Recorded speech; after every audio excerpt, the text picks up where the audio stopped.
नमस्कार, मी सुवर्ण चारच्या या मुद्दा महाराष्ट्रामध्ये आपल्या सगळ्यांचं स्वागत। सुरुवातच एका महत्त्वाच्या बातमीने। दीपक केसरकर नेमकं काय म्हणाले त्याविषयीची बातमी आहे। शिंदे गट आणि ठाकरे गट यांच्यातील संघर्ष काही थांबायचं नाव घेत नाहीये। आतापर्यंत उद्धव ठाकरे आणि मातोश्रीवर टीका करणाऱ्यांना तंबी देणाऱ्या शिंदे गटातील नेत्यांनी आज स्वतःच उद्धव ठाकरेंवर टीका केली आहे। मुख्यमंत्री पदासाठी शिंदेंना आश्वासन देण्यात आलं होतं, मात्र उद्धव ठाकरेंनी शब्द का पाळला नाही असा थेट सवाल शिंदे गटाचे प्रवक्ते दीपक केसरकर यांनी उद्धव ठाकरेंना केलाय। त्यामुळे हा संघर्ष आणखी वाढायची चिन्ह दिसू लागलेली आहेत। आज जे काय तुमच्या भावना भडकवल्या जात आहेत त्या कितपत योग्य आहे त्याचा विचार करा। कारण जो मनुष्य आज मुख्यमंत्री झालेला आहे त्याला तुमच्या पक्षप्रमुखांनीच आश्वासन दिलं होतं की तुम्हाला मी मुख्यमंत्री करतो, आणि बाळासाहेब असे होते की दिलेलं आश्वासन कुठल्याही परिस्थितीमध्ये ते पूर्ण करायचे। मग एकतर आश्वासन पूर्ण केलं नाहीत, परंतु ते स्वतः तुमच्याकडे आले आणि तुम्हाला सांगितलं की तुम्हीच मुख्यमंत्री राहा, परंतु आम्हाला हिंदुत्वाबरोबर जायचं आहे। त्याला तुम्ही का ऐकला नाही आणि तुम्ही हिंदुत्वाबरोबर का गेला नाही? मोदी साहेबांच्या बरोबर आपली बोलणी चालू होती, तर त्या परिस्थितीमध्ये सुद्धा तुम्हाला त्या पदावरून उतरायलाच लागलं असतं। आणि जरी तुम्ही अडीच वर्षाचं म्हटलं आणि तो तुमचा फॉर्म्युला होता, आणि जर 2.5 वर्ष झाली असती तर तुम्हाला त्या पदावरून उतरायला लागलं असतं। मग त्या केसमध्ये तुम्ही जनतेच्या भावना अशा तऱ्हेने भडकवल्या असत्या का? हा मुळात प्रश्न आहे। शेवटी या राज्याला शांतता पाहिजे। रोज सकाळी 9 वाजता कोण बोलतं सगळ्या महाराष्ट्राला माहिती आहे, आणि ते बोलत असताना ज्या पक्षाबरोबर आपण राज्य करतोय त्याच्याशी निदान चांगले संबंध राहिले पाहिजे, केंद्र आणि राज्याचे संबंध चांगले राहिले पाहिजे, तर राज्याच्या गाडा सुरळीत चालू शकतो आणि लोकांना रिलीफ मिळू शकतो। राज्य कोणासाठी असतं, राजकीय पक्ष कोणासाठी असतात? दीपक केसरकर यांनी प्रसार माध्यमांसमोर बोलताना उद्धव ठाकरेंवर टीका केलेली आहे।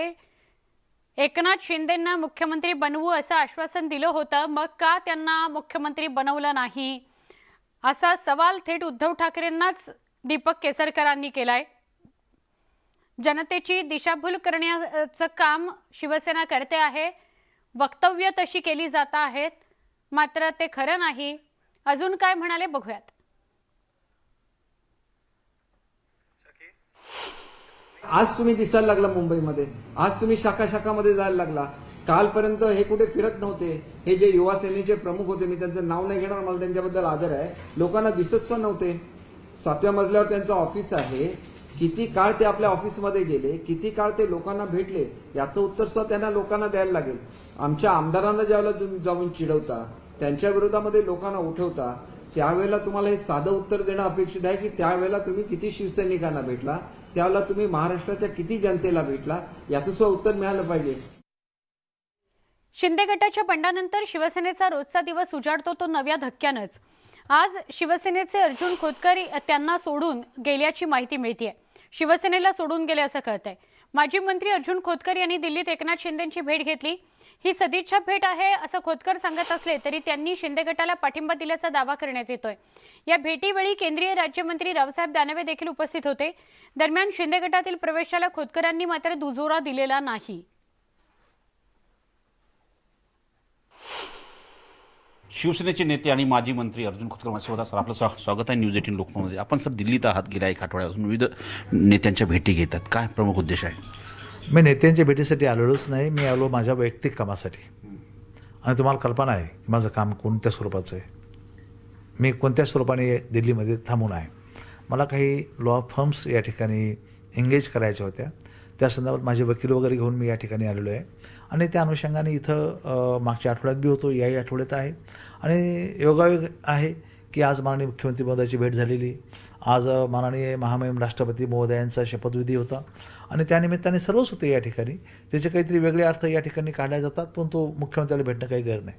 नाही, आपण या काळामध्ये अशा काळामध्ये भेटतात त्यामध्ये शिवसेनेमध्ये 2 दुभाजक निर्माण झाले। एकीकडे उद्धव ठाकरेंचा गट आहे, दुसरीकडे एकनाथ शिंदेचा गट आहे। अशा वेळी आपण एकनाथ शिंदेची भेट घेता, यातून चर्चा निर्माण होते की आपण आता शिंदे गटात सहभागी होत आहे।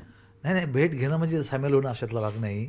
मी निश्चितपणे माननीय शिंदेसाहेबांसोबत अनेक वर्षे काम केलेलं आहे, त्यामुळं मला असं वाटतं की याचे काही वेगळे अर्थ काढू नये। हे होते अर्जुन खोतकर यांनी स्पष्ट सांगितलंय की याचा वेगळा अर्थ काढू नये भेटीचा। नवी दिल्ली व्हिडिओ जर्नलिस्ट विकास सह प्रशांत रामदास, न्यूज 18 लोकमत। शिंदे साहेबांनी आम्हाला दोघाला एकत्र बसवलं. मागचे वादविवाद सोडून द्या असं त्यांनी सांगितलं. ते खोतकरनंही कबूल केलं, मीही कबूल केलं आणि एकत्र काम करायचं ठरलं. आता यावर त्यांचं काय म्हणणं ते त्यांच्याकडून घ्या. एकनाथ शिंदे यांच्या गटात सामील झालेले खासदार धैर्यशील माने यांच्या घरावर आज शिवसैनिकांनी मोर्चा काढला होता. मार्केट यार्ड परिसरातून या मोर्चाला सुरुवात झाली. मानेंच्या निवासस्थानापासून काही अंतरावर हा मोर्चा पोलिसांनी रोखून धरला. त्यानंतर राज्य निवडणूक आयोगाची पत्रकार परिषद.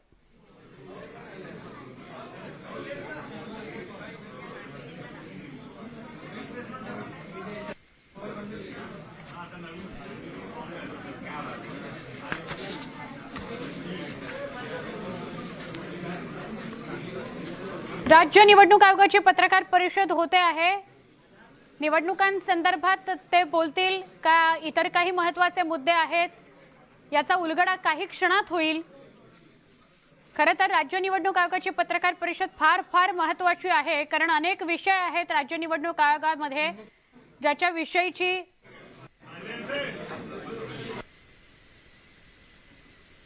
ऐकू येते ना. नमस्कार. आता किती वाढवायचं जी. नमस्कार. आपण सगळे उपस्थित आहेत त्याच्याबद्दल आपल्या सगळ्यांचे धन्यवाद. या परिषदेचा मूळ जो हेतू आहे तो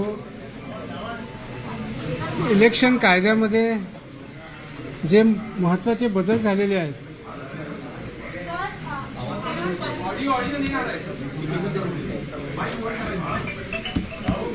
बंद आहे का.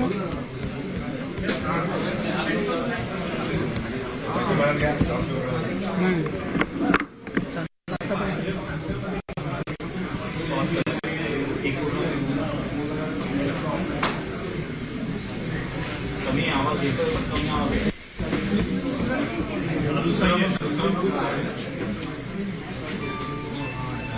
चर्चा होण्याची शक्यता आहे.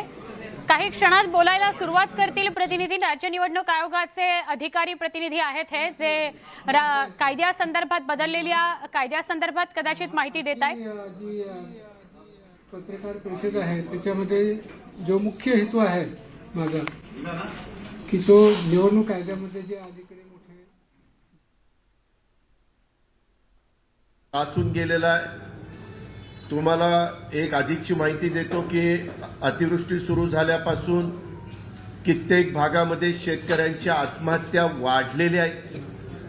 त्या मराठवाड्यामध्ये पण पाहायला मिळत आहेत, विदर्भामध्ये पण पाहायला मिळत आहेत, इतर भागात पण पाहायला मिळत आहेत.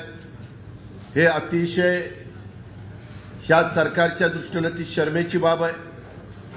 ह्या शेतकऱ्यांना आणि त्या भागामध्ये अडचणीमध्ये असणाऱ्या नागरिकांना, ग्रामस्थांना दिलासा देण्याच्या दृष्टिकोनातून ताबडतोब अधिवेशन बोलवलं पाहिजे.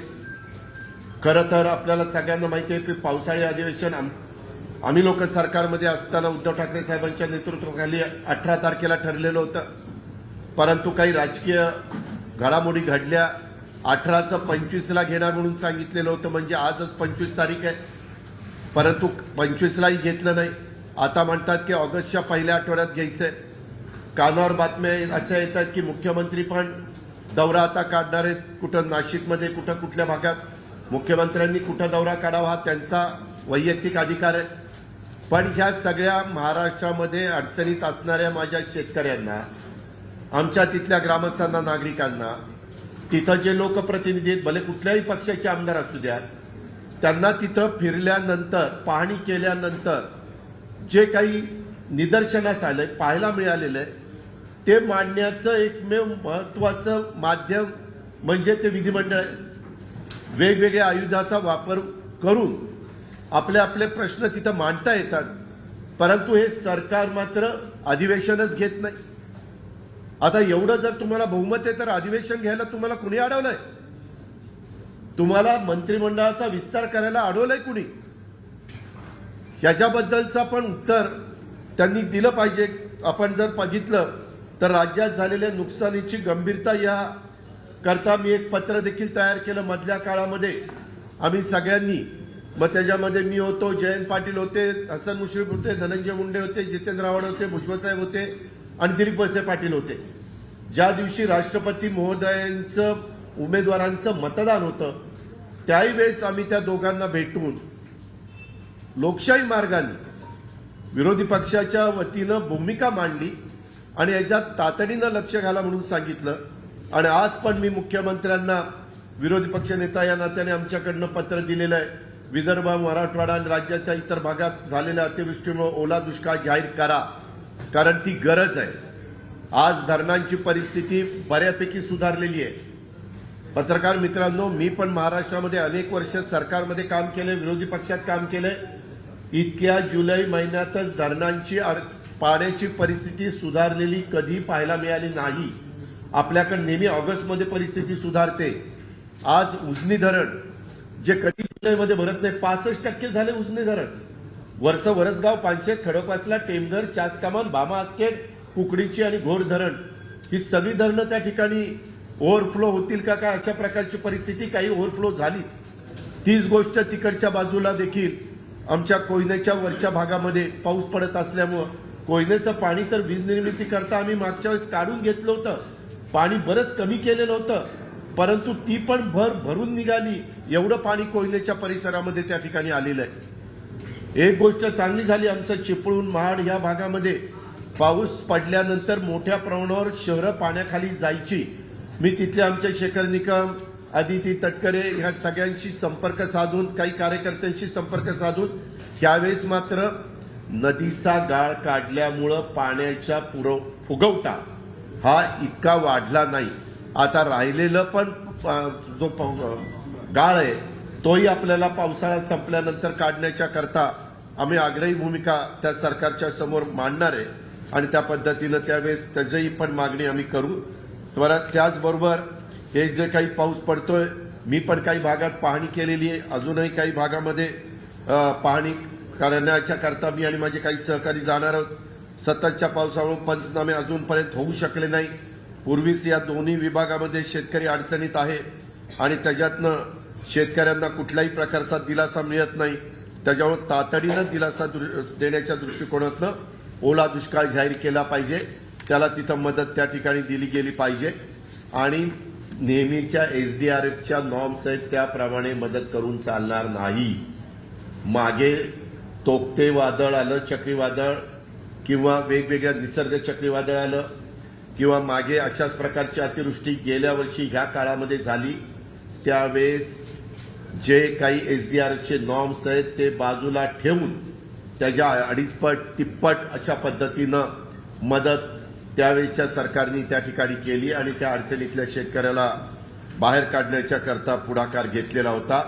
तशा पद्धतीनं आज आता दिल्लीला जात आहेत. ठीक आहे, दिल्लीला पण जाणं, राष्ट्रपती महोदयांचं काल शपथविधी होता, त्याच्यामुळे आज शपथविधी होता, त्याच्यावर ती गोष्ट महत्वाची होती. त्याच्या आदल्या दिवशी मावळते राष्ट्रपती ज्यांची मुदत संपणार होती त्यांच्या प्रित्यर्थ काही कार्यक्रम तिथं ठेवलेला होता. त्याच्यावर प्रत्येक स्टेटच्या वतीनं प्रमुख लोक जातात, त्याबद्दल दुमत नाही. परंतु हे होत असताना आपल्या भागातली जनता एवढ्या मोठ्या प्रमाणावर अडचणीत असताना आपण त्यांना मदत करायची नाही का? नेहमी हे दोघंही सांगतात की आम्ही आता असं करणार आहे, आम्ही तसं करणार आहे. जे आपल्या सगळ्यांच्या समोर मोठ्या प्रमाणावर प्रसंग आलेला आहे त्या प्रसंगाचा कसा मुकाबला करायचा याच्या संदर्भामध्ये तातडीनं निर्णय घेऊन ताबडतोब अधिवेशन बोलवलं पाहिजे आणि त्याचबरोबर ओला दुष्काळ देखील त्या निमित्तानं जाहीर केला पाहिजे. तसंच एक बातमी सातत्याने येते, तिरुपती देवस्थानच्या संदर्भामध्ये एक व्हिडिओ व्हायरल झालेला आहे आणि छत्रपती शिवरायांची प्रतिमा असलेल्या वाहनांच्या बद्दल तिथं प्रवेश नाकारला. त्याबद्दल राज्याचा एक प्रतिनिधी म्हणजे राज्याच्या वतीनं आपण मागं मिलिंद नार्वेकरांचं नाव दिलेलं होतं. मी मिलिंद नार्वेकरांशी संपर्क साधला. त्यांच्या आईंचं मध्ये दुःखद निधन झालं, 13वा काहीतरी आज का उद्या आहे. ते आता त्याच्याबद्दलचं स्टेटमेंट करतील. मी म्हणलं की ताबडतोब तुम्ही त्या बाकीच्या ट्रस्टीज, कारण ते ट्रस्टी आहेत, ह्याच्यामध्ये कारण नसताना जनतेच्या मनामध्ये संभ्रम निर्माण झालेला आहे आणि उभ्या महाराष्ट्राचं छत्रपती शिवाजी महाराज हे दैवत आहे. त्याच्यावर त्या दैवताच्या बद्दल कशा पद्धतीच्या वक्तव्य किंवा बातम्या पसरणं किंवा सोशल मीडियामध्ये वेगळ्या पद्धतीच्या बातम्या येणं हे देखील चुकीचं आहे. म्हणून त्याचं ताबडतोब आज किंवा आजच त्यांना मी सांगितलेलं आहे, तुम्ही स्टेटमेंट करा. त्यांनी सांगितलेलं आहे की दादा त्याच्यामध्ये कुठली पण अडचण नाही. म्हणलं व तसं नको, भाविकांच्या भावना भडकवल्या जात आहेत, त्याच्यामुळं लोकांना त्याच्याबद्दल माहिती नाही. अनेक लोक आम्हालाही फोन करतात आणि विचारतात, दादा नक्की तिथं काय झालेलं आहे. आपल्या मुख्यमंत्र्यांनी त्या राज्यातल्या मुख्यमंत्र्यांशी संपर्क साधून ताबडतोब असं काही तिथं घडलंय का आणि त्याबद्दल त्या सरकारची भूमिका काय आहे, हे सरकारच्या भूमिकेच्या बद्दल राज्याच्या मुख्यमंत्र्यांनी पण तिथं संपर्क साधून जे काही चर्चा सुरू झालेली आहे त्याला कसा पायबंद बसेल आणि त्याच्यातली वस्तुस्थिती महाराष्ट्रातल्या जनतेच्या समोर कशा पद्धतीने येईल याही बद्दलचं काम त्या ठिकाणी ताबडतोब झालं पाहिजे. तशाच पद्धतीनं आपल्याला सगळ्यांना माहिती आहे की मधल्या काळामध्ये पाटिया आयोगाचा अहवाल सर्वोच्च न्यायालयाने स्वीकारला आणि ओबीसी रिझर्वेशनच्या बद्दल अतिशय सकारात्मक निर्णय, जो आम्हाला सगळ्यांना हवा होता, महाराष्ट्रातल्या जनतेला हवा होता. सरकारमध्ये आम्ही असताना आम्ही सगळेजण इथं बसलेलो सगळेच जण आम्ही अतिशय सकारात्मक होतो. आम्ही विरोधकांना पण त्यावेळेस विश्वासामध्ये घेतलेलं होतं आणि त्याच्यातूनच पाटिया आयोगाचा आयोग नेमला गेला. त्यांचा अहवाल येऊन ग्रामविकास खातं त्यावेळेस काम करत होतं, नगरविकास खातं काम करत होतं. मुख्यमंत्री आम्ही सगळेजण, भुजबळ साहेब, त्याच्यामध्ये हसन मुश्रीफ, त्याच्यामध्ये धनंजय मुंडे, जितेंद्र आव्हाड, विजय वडेट्टीवार, हे सगळेजण त्यांना जे जे काही तिथं लागेल ते पूर्तता करण्याच्या करता आम्ही कॅबिनेटला ठराव करत होतो. आणि हा सगळा जो काही आपण डाटा तिथं गोळा करू शकलो, ते इम्पेरिकल डाटा गोळा केल्यामुळं ते आपण तिथं दिलं आणि सुप्रीम कोर्टाने पण म्हणजे ह्याही वर्गाला समाजामध्ये प्रतिनिधित्व संधी मिळाली पाहिजे, ह्याच्यात सगळ्यांच्या प्रयत्न हे सगळं घडलेलं आहे. आणि त्याच्यातूनच 11 मार्चला ह्या बाटिया 2022 मध्ये आपण या आयोगाची स्थापना केली. 7 जुलै 2022ला अहवाल सादर त्या ठिकाणी केला. 30 जून 2022ला त्याच्यामध्ये शपथविधी झाला आणि 22 जुलैला सर्वोच्च न्यायालयाने तो निकाल दिला. वास्तविक आता अशा प्रकारचा प्रसंग झाल्यानंतर वेगवेगळे राजकीय पक्ष काही आमच्या असं सांगण्याचा केविलवाणा प्रयत्न करतात, पण मागणी सर्वांचीच होती, सर्व राजकीय पक्षांची होती, सर्व लोकप्रतिनिधींची होती. ह्याच्यात आमचा कुणाचाही वाद नव्हता आणि म्हणूनच ह्या सगळ्याला यश मध्य प्रदेशच्या धर्तीवर. त्याकरता आपण टीम पण आपल्या अधिकाऱ्यांची मध्य प्रदेशला पाठवलेली होती, तिथून पण माहिती आणली आणि ह्याचे साक्षीदार स्वतः मुश्रीफ साहेब पण आहेत, कारण त्यांच्या विभागाने तर सर्वच्या सर्व जिल्ह्यातलं माहिती गोळा करण्याचं काम हे प्राधान्याने कुठं झालं तर ते पहिलं झालं आणि नंतर आम्ही ते नगरविकास खात्याचं पण आपण करून घेतलं आणि तो प्रश्न मार्गी लागला. त्याचं समाधान निश्चितपणे आम्हाला सगळ्यांना आहे. त्याचबरोबर एकंदरीतच हे सगळ्या गोष्टी होत असताना अलीकडं आपल्याला सगळ्यांना माहिती आहे की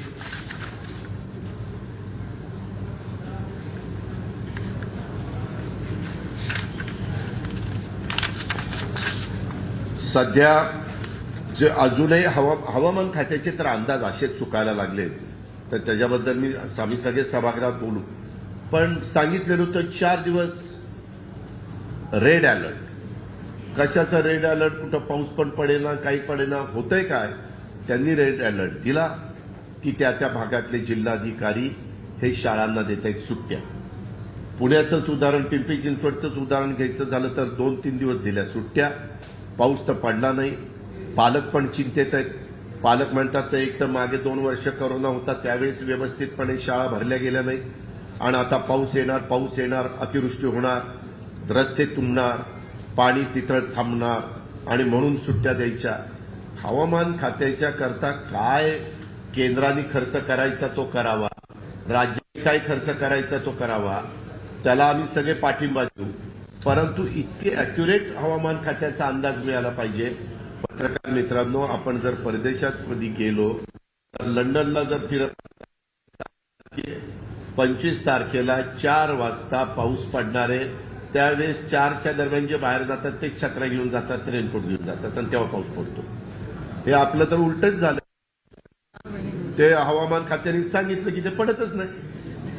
असं करायचं का? म्हणजे मला त्यांना कुठं अवमानित करायचं ही भावना माझी अजिबात नाही, पण ही वस्तुस्थिती आहे. कारण शाळांना सुट्ट्या देण्याचा अधिकार काही जिल्हाधिकाऱ्यांच्या हातात आपण ठेवतो, की बाबा अशा काही प्रसंग असे असतात की त्यांना तिथं काही अधिकार ठेवण्याची गरज असते. सरकारच्या वतीनंच तो निर्णय आपण दिलेला असतो आणि तशा पद्धतीनं आपण ते केलेलं आहे. एकंदरीतच आपण पाहताय, परंतु अजूनपर्यंत मंत्रिमंडळाचा विस्तार का होत नाही हे फक्त आणि फक्त एकनाथराव शिंदे आणि देवेंद्र फडणवीसांनाच माहिती आहे. का ते दोघांनाच असं वाटतंय की आपणच सरकार चालवतोय, पण ते बरं आहे, बाकीचा कुणाचा त्रास नाही म्हणून त्यांचं चाललंय का आणखीन काही चाललंय. वास्तविक डेमोक्रेसीमध्ये अशा पद्धतीनं वागून चालत नाही. कारण असे प्रसंग येतात त्यावेळेस पालकमंत्र्यांची जबाबदारी फार महत्वाची असते. आम्ही अनेक जण बीडचा पालकमंत्री, पुण्याचा पालकमंत्री, नगरचा पालकमंत्री म्हणून काम केलेलं आहे. मला वाटतं तुम्ही पण परभणीचे का काहीतरी सुरुवात सोलापूरचे काही काळा करता होते. अशा पद्धतीनं पालकमंत्री आढावा घेतात. स्वतः मंत्री तिथं आढावा घेत असताना यंत्रणेला कामाला लावायला सोपं जातं. बऱ्याचशा ठिकाणी लाईटचे खांब पडलेले आहेत, अनेक ठिकाणी ब्रिज वाहून गेलेले आहेत, रस्ते वाहून गेलेले आहेत, अक्षरशः दुर्दशा झालेली आहे. आणि त्याच्यात ज्या एकनाथराव शिंदेंनी आमच्या सगळ्यांच्या बरोबर सरकारमध्ये काम केलंय ते मागच्याच कामाला स्थगिती द्यायचं गटाला म्हणजे त्यांनी दणका सोडवलेला आहे. असा दणका सुरू करायचं काहीच कारण नव्हतं. वास्तविक ही प्रक्रिया आहे. सरकार येत असतात, सरकार जात असतात. आता हेही दोघं आले काय काय कायमचं सरकार ताम्रपट घेऊन आलेत का काय? त्याच्यावर हेही पुढं कधीतरी जाणारच आहे. यांनी त्याचा विचार करायचा आहे का नाही? आणि 2021 पर्यंतचे त्या पद्धतीनं हे बंद करणं म्हणजे कामं बंद करणं बरोबर नाही. विकासाचीच कामं आहे, महाराष्ट्रातली कामं आहे. हे काही वैयक्तिक कुणाच्या दारातली किंवा घरातली कामं नव्हती. आणि हे सगळं करत असताना आम्ही छत्रपती संभाजी महाराजांच्या बद्दलचं वडूच्या परिसरामध्ये अतिशय चांगलं भव्य दिव्य स्मारक करण्याच्या करता 265 कोटीचा आराखडा तयार केला. त्याचाही निधी मग ह्याच्यामध्ये रद्द झाला. राजर्षी शाहू महाराजांच्या करता त्या ठिकाणी निधी दिलेला होता. काही महाराष्ट्राची परंपरा आहे, ह्या थोर व्यक्ती होऊन गेलेल्या आहेत. आज सगळ्यांच्या भावना, त्यांच्या एकंदरीत इतिहास जो काही त्यांनी महाराष्ट्राला दिला त्याच्याबद्दल सगळ्यांच्या एक शौर्य गाजवणारा राजा म्हणून आपण छत्रपती संभाजी महाराजांच्याकडे त्या ठिकाणी बघतो. स्वराज्य रक्षक म्हणून आपण त्यांच्याकडे बघतो. आणि अशा पद्धतीने किंवा अष्टविनायक वगैरे असे अनेक निर्णय हे खरं तर थांबवायचं काहीच कारण नाही. आम्ही मध्ये त्याकरता देखील मुख्यमंत्री उपमुख्यमंत्र्यांना भेटलो आणि सांगितलं की मुख्यमंत्री महोदय, उपमुख्यमंत्री महोदय, असं इतकं खालच्या पातळीवरचं राजकारण महाराष्ट्रामध्ये कधी झालेलं नव्हतं. हे ताबडतोब आपण त्या ठिकाणी थांबवा. तसंच सहकारातल्या निवडणुका, सहकारातल्या तर पत्रकार मित्रांनो इतकी गंमत आहे की काही जणांचं 15 तारखेपर्यंत प्रचार झाला, 17ला मतदान होतं आणि निवडणुका पुढे गेल्या. त्या आमच्या दिलीप वळसे पाटलांचा तर कारखाना आहे, त्यांच्या नेतृत्वाखाली चालतो तो भीमाशंकर सहकारी साखर कारखाना. त्याचं एकच जागेची निवडणूक होती. 4 उमेदवार होते, 3 उमेदवार निवडून द्यायचे, ती पण पुढे ढकलली. आम्ही त्यांना सांगितलं की ह्याच्यामध्ये तुम्ही घाई गडबडीत हा निर्णय घेतलेला आहे.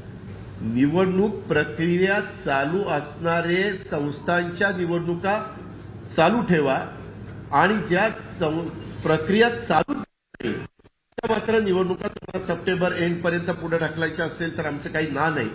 आणि त्या पद्धतीनं पुढे ढकलायला, कारण कधी कधी अशा प्रकारचे प्रसंग येतात. आता आज पण आपल्या महाराष्ट्राच्या निवडणूक आहे म्हणून कानावर आलेलं आहे.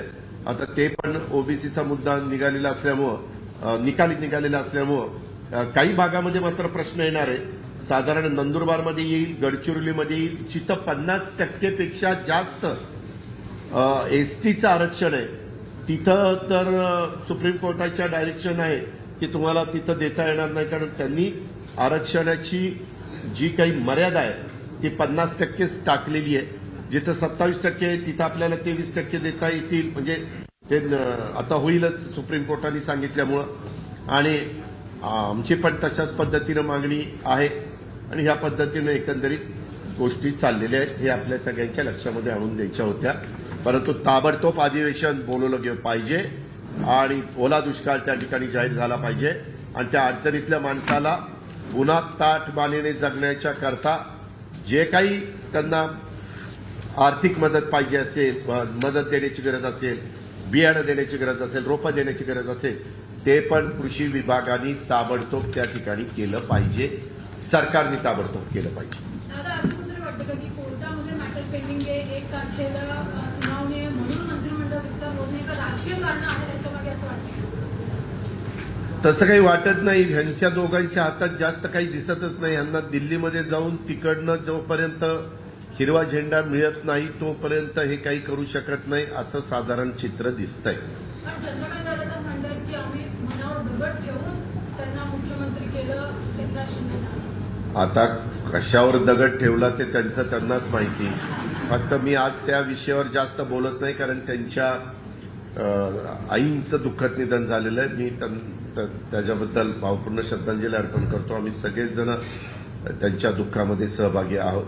मी त्याच्याबद्दल थोडे दिवस होऊ द्या किंवा सभागृहात सांगतो कुठं दगड ठेवला आणि कुठं धोंडा ठेवला. शिंदे आणि राजन पाटील जे राष्ट्रवादी संबंधित आहेत त्यांनी आज भेट घेतली. आता ती बातमी तुम्ही सगळ्यांनी चालवली. आमची इथं एक मीटिंग चालू असतानाच बबनदादांचा फोन आला हे ह्याच्या संदर्भामध्ये जयंत पाटील साहेबांना की काही कामाच्या संदर्भात आम्ही भेटायला आलेलो होतो. त्यांची दिल्लीत पण बबनदादांचे कारखाने आहेत, इतर पण काही महत्वाची कामं असतात आणि अनेकदा पत्रकार मित्रांनो मी पण उपमुख्यमंत्री होतो. मला पण मी तिथं मंत्रालयात असताना किंवा कुठं असताना एखाद्याचं काही खासदार देखील आता भाजपचे खासदार आहेत, भाजपचे आमदार आहेत, ते पण खूप जण भेटायला यायचे. शेवटी कुणी मुख्यमंत्री उपमुख्यमंत्री झाले तर ते राज्याचे मुख्यमंत्री उपमुख्यमंत्री असतात. त्याच्यामुळं लोकप्रतिनिधी या नात्याने काम करत असताना आम्ही पण भेटायला जातो. मग आम्ही काय भेटायला गेलो म्हणजे काही झालं का काय दुसरं? तसं नाही. तो एक कामाचा भाग होता म्हणून ते भेटले होते. दादा, विरोधी म्हणाले की कुठेतरी राजकारण 100% सत्ताकारण झाले, त्यामुळे आता राजकारणात राहावं की सोडावं असं झालंय. काय वाटतं तुम्हाला? आता गडकरी साहेब म्हणतात त्यांच्यासारखी व्यक्ती आज ते भाजपचे राष्ट्रीय अध्यक्ष होते. त्यांचं काम मंत्री म्हणून खासदारांच्या मध्ये ते खूप लोकप्रिय आहे. त्यांचा अनुभव फार मोठा आहे. त्याच्यामुळे त्यांच्या मनामध्ये अशा प्रकारची भावना येते आणि सत्ताधारी पक्षात ते असताना येते हे सगळ्यांनी महाराष्ट्रातल्या जनतेने देशातल्या जनतेने विचार करण्याचीच बाब आहे. आता ते त्याच्याबद्दल त्यांनी बोललोय, आपण त्यांना विचारू ह्याला कोण जबाबदार आहे. मी तर काही बोललेलो नाही. हा 100% तातडीचे जे निर्णय असतात ना, ज्या वेळेस एकनाथराव शिंदे बाहेर गेले म्हणजे सुरतला, नंतर तिथं गोवतीला, गोव्याला, त्या काळातली एक शेवटची कॅबिनेट झाली. ते बाबा निर्णय आम्ही स्थगित ठेवले. मी समजू शकतो की ते फेर आढावा त्यांना घेता येतो, त्यांनी तो घेतला. परंतु मागच्या काळातली गेल्या वर्षी डीपीसीमध्ये घेतलेली कामं, गेल्या वर्षीच्या अर्थसंकल्पामध्ये घेतलेली कामं, व्हाईट बुकमध्ये आलेली कामं विधानसभेने बहुमताने मंजूर केली. बहुमताने म्हणजे एकमतानेच असतं, तिथं काही कुणी विरोध करतो, भूमिका मांडतात. विधिमंडळाने जे काही गोष्टी असतात त्या सगळ्याच्या नियमाच्या अधीन राहून याला मान्यता दिली होती आणि ह्या गोष्टी थांबवल्या जातात. हे अक्षरशः महाराष्ट्रामध्ये कधीही घडलेलं नव्हतं. आता रोहित पवारांनी परवा जे भाषण केलं त्यामध्ये त्यांचं असं म्हणणं होतं की 2024ला तरुणांची वेळ असणार आहे, तरुणांना जबाबदारी मिळणार आहे, मार्गदर्शन जे आहे ते शरद पवार आणि अजित पवार करणार आहेत, कधी कुठं कसं. हा, मग मार्गदर्शन करणारे आता मार्गदर्शन करणारेच सांगतील ना कुणी कुठं कसं जायचंय ते. मार्गदर्शन तर करणार ना साहेबांनी आम्ही. 2024ला मग 2024ला मी तेच तुम्हाला सांगतो ना, मार्गदर्शन करणार एवढं तर त्यांनी सांगितलं. मग मार्गदर्शन करताना आम्ही नेहमीच तरुणांना संधी देण्याचं काम केलेलं आहे, तरुणांना वाव देण्याचा प्रयत्न केलेला आहे. उद्याच्याला 2024मध्ये काही अनुभवी आणि मोठ्या प्रमाणावर तरुण चेहरे देण्याचा प्रयत्न निश्चितपणे राष्ट्रवादी काँग्रेस पक्ष करेल. ही एक प्रक्रिया प्रत्येक निवडणुकीतली असतेच. राज्यपालांची तुम्ही काही भेट घेणार आहे, त्या पद्धतीनं 2च लोक करताय, जवळपास महिना झाला आणि अशा परिस्थितीने ओला दुष्काळ. राज्यपालांची भेट घेतली तर राज्यपाल म्हणतील अजितजी त्यांनी यादी आली की मी लगेच त्यांना मंत्रिमंडळाची शपथ देतो, त्यांनी यादी देऊ देत. राज्यपाल शपथ द्यायला ते तयार होतीलच, ते का ते थांबणार नाही. तरी देखील आम्ही म्हणजे आता अधिवेशनाच्या तोंडावर तर मधी मी जाऊन विरोधी पक्षनेता झालं म्हणून खडसे म्हणून भेटायला गेलो होतो आणि मी अनेक 2.5 वर्ष पण सरकारमध्ये होतो तेव्हाही त्यांच्याकडे जायचो आणि आताही जाईल. शेवटी राज्यपाल आपल्या सगळ्या राज्याचे राज्यामध्ये परत एकदा राष्ट्रवादी भूकंप होईल अशी कोण? राष्ट्रवादीमध्ये परत एकदा मोठा राजकीय भूकंप होईल असं म्हटलं जातं. मग आता ज्यावेळेस बबनदादांचं जेव्हा एकदा उत्तर आहे, हे कमी आपल्याला सांगतो आमच्यामध्ये काही भूकंप त्या ठिकाणी होणार नाही. आता जे भूकंप करणाऱ्यांनी पहिल्यांदा आता राज्य ताब्यामध्ये घेतलंय ना, ते व्यवस्थितपणे चालवा ना, ज्या समस्या आहेत ते सोडवा ना. आता एवढं बहुमत आता एकनाथराव शिंदेंना घेऊन पण समाधान नाही झालं का? अजून भूक किती मोठी आहे ती तरी एकदा कळू द्या. सरकारमध्ये येण्यापुरती भूक होती ती आता भागवली, धोंडा दगड ह्याच्यावर ठेवून साताड्यावर कुठं ठेवला कुणाला माहिती, दगड ठेवून. ते मला मोठा दगड नाही ठेवला नाही तर जीवच गेला असता, म्हणजे झेपेल असाच दगड ठेवला. एक मुद्दा आहे, काही उद्धव ठाकरे आणि महाविकास आघाडीमध्ये तुम्ही तिन्ही पक्ष एकत्र होतात. आता शिंदे आणि भाजपच्या विरोधामध्ये तुम्ही महाविकास आघाडी म्हणून कायम राहणार आहे 2024 पर्यंत. या संदर्भातला निर्णय आमच्या पक्षाचा पवारसाहेब सांगतील, काँग्रेसचा सोनियाजी सांगतील आणि शिवसेनेचा उद्धवजी सांगतील. ह्या तिन्ही नेत्यांनी एकत्र येऊनच ही महाविकास आघाडी स्थापन केलेली होती. आम्ही आमचे नेते सांगतील तसं वागू, काँग्रेसच्या नेत्यांच्या प्रमाणे वागतील, शिवसेना स्वतः उद्धवजी सांगतील तसे वागतील. विरोधी पक्ष नेता जो आहे तो आता काँग्रेसमध्ये आमचं पाहिजे किंवा शिवसेनेचा कुठे? विधान परिषद. विधान परिषदेमध्ये साधारण पद्धत कशी असते, ज्यांचे सर्वात जास्त विरोधी पक्षामध्ये असणाऱ्यांची सदस्य संख्या सगळ्यात जास्त त्यांचा विरोधी पक्ष नेता होतो. मागच्या वेळेस आम्ही 41 होतो आणि ते 42 होते. कोण? काँग्रेस. एकनी आम्हाला त्यावेळेस शेतकरी कामगार पक्षाचे आता नाही आहेत हयात, पण आबासाहेब देशमुख, पंडित पाटील आणि धैर्यशील पाटील हे आमचे सहयोगी होते नाही, आम्ही एकत्रपणे निवडणुकीला सामोरं गेलो होतो. शेतकरी कामगार पक्ष आणि राष्ट्रवादी काँग्रेस भाजपच्या शिवसेनेच्या विरोधामध्ये त्यावेळेस लढलेली होती आणि आम्ही एकत्रपणे निवडणुकीला सामोरं जाऊन आमची निवडणूक पूर्व आघाडी होती. तरी 44 संख्येचं पत्र मी नागपूरला दिलं, ते म्हणले नाही सिंगल लार्जेस्ट पार्टी, आणि 42चं त्यावेळेस त्यांनी केलं नाही आणि मग नंतर राधाकृष्ण विखे पाटलांना केलेलं आपण पाहिलेलं आहे. वरच्या सभागृहामध्ये आमचे धनंजय मुंडे, कारण तिथं विधान परिषदेमध्ये सगळ्यात जास्त विरोधी पक्षात MLC राष्ट्रवादीकडे होते, तेव्हाच आम्ही धनंजय मुंडेजींना केलेलं होतं. अशा पद्धतीनं आता तिथं सदस्य संख्या शिवसेनेची 12 आहे, काँग्रेसची 10 आहे, राष्ट्रवादीची 10 आहे. पण कपिल पाटलांनी, बाळासाहेब पाटलांनी आणि जयंत पाटील शेतकरी कामगार पक्षाचे, या तिघांचा पाठिंबा जर राष्ट्रवादीला मिळाला तर राष्ट्रवादीची संख्या 13 होऊ शकते. पण साधारण तुम्ही पार्लमेंटमध्ये पण बघितलं ते जेवढी संख्या विरोधी पक्ष नेता होण्याकरता तुमच्या खासदारांची लागते तिथं तेवढी नाही, म्हणून कुणाला मागच्याही 5 वर्षात दिलं नव्हतं आणि आताही दिलं नव्हतं. आपल्या इथं 29च्या पेक्षा जास्त संख्या लागते, आम्ही तर सगळेजण 53 आणि शिवाय 2 आमचे संजय मामा शिंदे आणि देवेंद्र भुया हे आमच्या बरोबरच आहे, असे 55 आम्ही. काही दिवसांपूर्वी दादा रामदास कदम यांना माध्यमांशी बोलताना शिवसेना संपवायला खरं तर कारणीभूत अजित पवार आहेत, शरद पवारांनी अशा पद्धतीचा गंभीर आरोप केला. त्या पद्धतीनं निधी वाटप झाला तो मोठ्या प्रमाणामध्ये राष्ट्रवादीच्या आमदारांना देण्यात आला होता. त्यामुळे कुठेतरी मी त्याबद्दल सभागृहामध्ये यादी वाचून दाखवली. सारखं तेच जुन्या कडीला उतारण्याचं कशाला काम करताय? ह्यामध्ये आपल्या सरकार मित्रांनो माहिती आहे, कुणी अर्थमंत्री राज्यात असलं तरी अर्थसंकल्प सादर करतो, मान्यता कॅबिनेट. एकंदरीत तुमच्या किती पैसे जमा करायचे, खर्च करायचा, त्याचं संपूर्ण ताळमेळ त्याच्यात आता सरकार म्हणून मुख्यमंत्रींची त्याच्यावर सही असते, त्याच्यावर वेगवेगळ्या विभागाचे मंत्री आम्हाला म्हणजे अर्थमंत्र्यांना येऊन भेटतात आणि त्यांना प्लॅन साईज दिलेली असते. त्याच्या काही पर्सेंटेज सामाजिक न्यायाला पैसे दिले जातात 12%, 11 वर काही टक्के आणि 9 काही टक्के पैसे आपण आदिवासीला देतो. ही वस्तुस्थिती आहे आणि त्या मंत्र्यांना तो निधी जातो. आता काय ते म्हणजे नाचताईना अंगणवाकडे ह्याच्यातला प्रकार त्या ठिकाणी झाला. दुसरं एक मला तुम्हाला सांगायचं होतं, पाठीमागच्या काळामध्ये आम्ही सगळ्यांनी मागणी केली होती जीवनावश्यक वस्तूंवर जीएसटी लावू नका 5%, परंतु उशिरा सुचलेलं शहाणपण अशा पद्धतीनं त्यांनी 5% जीएसटी कमी केलाय. पण कशावर केलाय? किरकोळ धान्य, सुटं धान्य घेणाऱ्याला.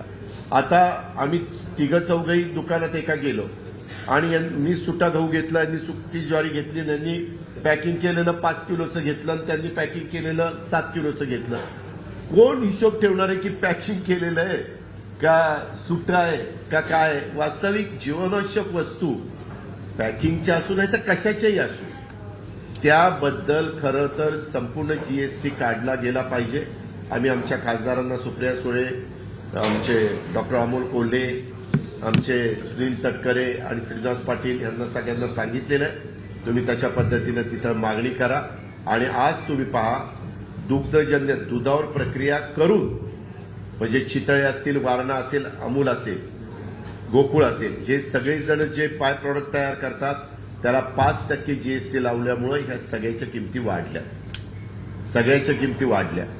म्हणजे एकीकडे इतकी महागाई प्रचंड वाढत चाललेली आहे आणि केंद्र सरकार मात्र जे गरीबाचं मदत म्हणजे गरीबाला मदत होणार आहे, मध्यमवर्गीयाला मदत होणार आहे अशाच ठिकाणी मात्र जीएसटी लावतंय.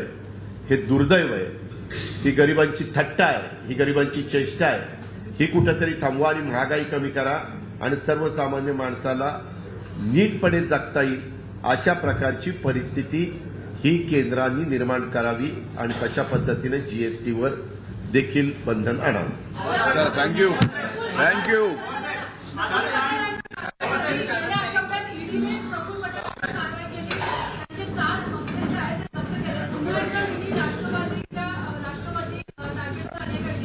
त्याच्या संदर्भामध्ये मी प्रफुल्लभाईंना फोन केलेला होता. प्रफुल्लभाई जे काही नियमांनी करायचं असतं वकील वगैरे घेऊन त्याची संपूर्ण माहिती ते त्या ठिकाणी घेत आहेत आणि माहिती घेऊन ते सल्ला म्हणजे टॉपच्या वकिलांचा सल्ला घेऊन त्याच्याबद्दल जी काही भूमिका घेतली गेली पाहिजे तशा पद्धतीनं भूमिका घेऊन ते तिथं आपली बाजू स्वतःची. सर्वांचे आभार.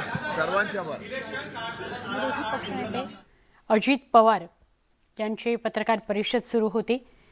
वेगवेगळे मुद्दे होते. शिवसेनेला लागलेली गळती, राष्ट्रवादी काँग्रेसला लागलेली गळती, पण त्या व्यतिरिक्त अत्यंत महत्त्वाचा मुद्दा होता तो असा की या नव्या सरकारने ओला दुष्काळ जाहीर करावं. शेतकऱ्यांची परिस्थिती बिकट झालेली आहे. हवामान खात्याचे जे अंदाज आहेत त्या अंदाजांविषयी सुद्धा एक मिश्किल भाष्य अजित पवारांनी केलं, पण तो विषय गंभीर आहे आणि त्याविषयी मी सविस्तर बोलणार आहे असंही अजित पवार म्हणाले.